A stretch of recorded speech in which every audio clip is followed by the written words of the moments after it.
तो चलिए गाइस, आज हम लोग गैमेटोजेनेसिस का लेक्चर करेंगे। गैमेटोजेनेसिस होता क्या है और ये कितने टाइप का होते हैं, फ्लोरिंग प्लांट में इसका प्रोसेस कैसा होता है देखते हैं। आप लोग एक बात तो जान जाइए कि जिस वर्ड में जेनेसिस लगा हुआ है, जेनेसिस का मतलब होता है फॉर्मेशन होना, किसी चीज का बनना, निर्माण होना। क्या होना?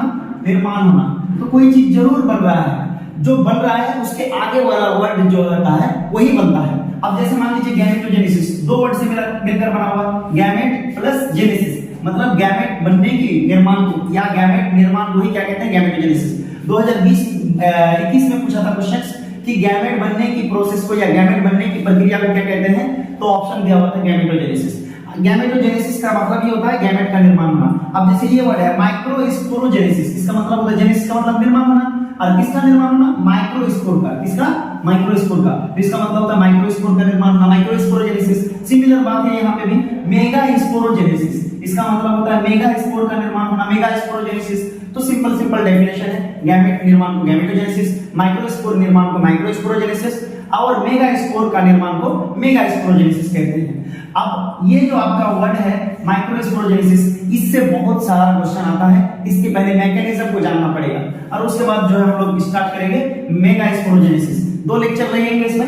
माइक्रोस्पोरोजेनेसिस को सबसे पहले हम लोग समझते हैं। अगर यही केस अगर आप एनिमल्स में देखिएगा तो गैमेटोजेनेसिस दो प्रकार के होते हैं। स्पर्मेटोजेनेसिस क्या होता है? स्पर्मेटोजेनेसिस, यानी कि स्पर्म बनने की प्रक्रिया को क्या कहते हैं? स्पर्मेटोजेनेसिस। और उसी तरह से फीमेल में जो बनता है उसको बोलते हैं oogenesis, यानी कि फीमेल में अंडा बनने की प्रोसेस को या एग बनने की प्रोसेस को ही oogenesis कहा जाता है। तो ये एनिमल्स के केस में होता है। जैसे मेल में हम लोगों में स्पर्मेटोजेनेसिस होगा, फीमेल में oogenesis। सिमिलर बात है कि अगर फ्लोरिंग प्लांट है तो फ्लावर का मेल में क्या होगा? माइक्रोस्पोरोजेनेसिस, और फीमेल में क्या होगा? मेगास्पोरोजेनेसिस। तो आइए माइक्रोस्पोरोजेनेसिस को हम लोग समझते हैं, क्या होता है एक्चुअल में माइक्रोस्पोरोजेनेसिस। गाइस देखते हैं क्या है ये पूरा का पूरा मैकेनिज्म है। इस मैकेनिज्म को देखते हैं। ये सबसे पहले आप तो जानते ही हैं कि क्या है आखिर।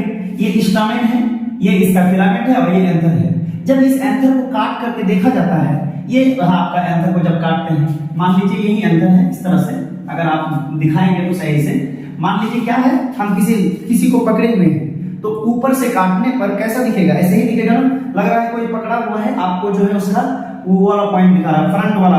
जैसे मान लीजिए ये लाइट है, ये लाइट का मैंने ये दिखाना है मेरे को, तो इस तरह से मैं लग रहा हूँ पकड़ा हुआ हूँ, जैसा कि ये लग रहा है फ्रंट वाला। मैं ये दिखाने की कोशिश कर रहा हूँ कि ये दिखता कैसा है। तो जब भी हम काटते हैं किसी भी एंथर को तो मुझे ऐसा कुछ फिगर देखने के लिए मिल रहा है। ठीक है, इसमें देख रहे हैं कि चार गोल गोल जो है स्ट्रक्चर होते हैं, चार दीवार। इसमें कुछ दीवारें होते हैं, चार दीवार घेर के रखता है। ये दीवार क्या करता है एक्चुअल में? क्या करता है? तीन ऐसे दीवार हैं जो प्रोटेक्शन देता है और एक ऐसे दीवार है जो कि इसको खाना प्रोवाइड करता है। जो सबसे इसका करीबी दीवार होता है, सबसे करीबी दीवार, उस दीवार को बोला जाता है टैपेटम। क्या बोला जाता है? टैपेटम या टैपेटम से। ठीक है, टैपेटम बोला जाता है एक्चुअल में। तो टैपेटम बात याद रख लीजिएगा, वो तीन दीवार उतना इंपॉर्टेंट नहीं है जितना टैपेटम है। तो याद रखें कि मेरे टैपेटम क्या करता है? स्पोरेंजियम के अंदर पल रहे पॉलिन ग्रेन्स को जाता है, खाना प्रदान करता है या पोषण देता है।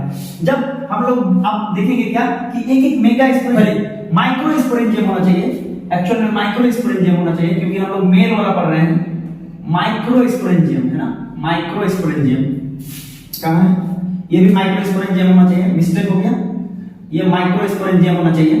ठीक है, माइक्रोस्पोरेंजियम। तो माइक्रोस्पोरेंजियम में देखेंगे, चूंकि लड़का वाला पढ़ रहे हैं तो माइक्रोस्पोरेंजियम होगा। मेगास्पोरेंजियम फीमेल को खोल करके यहाँ तक लेकर आएगा। ये कैसा दिखता है? तो जब हम लोग देखें तो इसके अंदर जो है ना कुछ सेल्स पाए जाते हैं, कुछ सेल होता है जिन सेलों को एमएमसी कहते हैं या पीएमसी कहते हैं। एमएमसी का फुल फॉर्म आप लोग पूछेंगे जरूर। एमएमसी का फुल फॉर्म होता है माइक्रोस्पोर मदर सेल। अगर कोई साइड में लिखना चाहेंगे तो लिख सकते हैं माइक्रोस्पोर मदर सेल,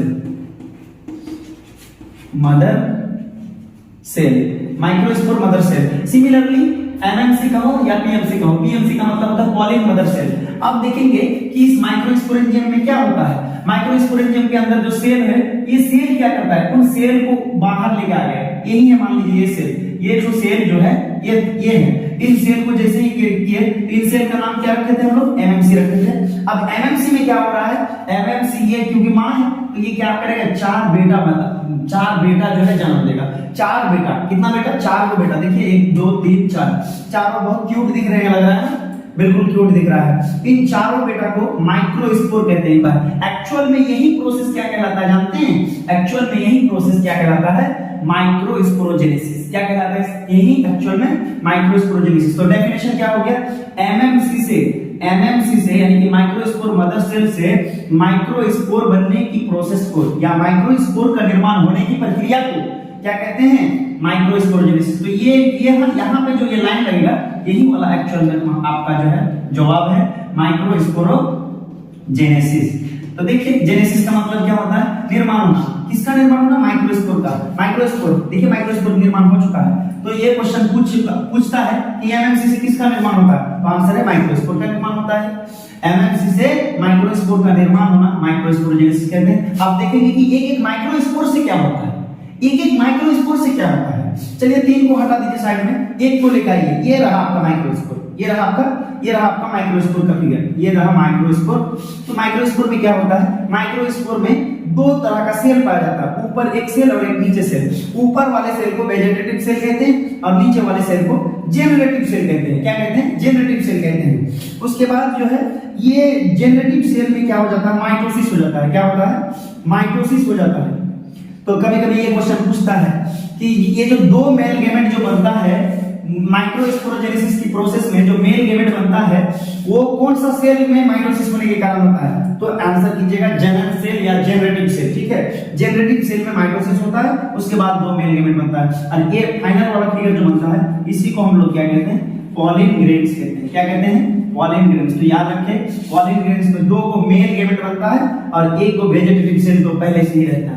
तो ये रहा आपका माइक्रोस्पोरोजेनेसिस। कुछ ज्यादा है नहीं, आप ऐसे भी बोल सकते हैं कि एंथर में जो है 4 मेगा माइक्रोस्पोरेंजियम रहता है। एक एक माइक्रोस्पोरेंजियम के अंदर एमएमसी या पीएमसी नामक सेल पाया जाता है। वो पीएमसी या एमएमसी सेल में क्या होता है? सबसे पहली बात इसमें क्या होता है? मियोसिस हो जाता है। क्या होता है? मियोसिस होता है। बहुत सारा इसका ये है प्रोसेस है, तो उतना जानने की ज्यादा जरूरत नहीं है। एमएमसी में मियोसिस होता है और ये मां जो होते हैं यानी एमएमसी जो होते हैं 4 को बेटा को जन्म देता है। उन चारों बेटा में से एक बेटे, सभी बेटे में लगभग 2 सेल होते हैं। एक ऊपर वाले सेल को वेजेटेटिव और नीचे वाले सेल को जेनरेटिव। इस जेनरेटिव सेल में माइटोसिस होकर के 2 मेल गैमेट बनता है और एक वेजेटेटिव सेल रह जाता है। जिस पूरे इसको क्या बोलते हैं? इस फिगर को पॉलिन ग्रेन्स कहते हैं और ये पूरा जो है क्रम क्या कहलाता है? माइक्रोस्पोरोजेनेसिस कहलाता है। तो आज समझे आप लोग, इससे रिलेटेड जितने भी क्वेश्चंस हैं आप लोगों से आसानी से बन जाएगा और कुछ एमसीक्यू भी लेके आएंगे हम।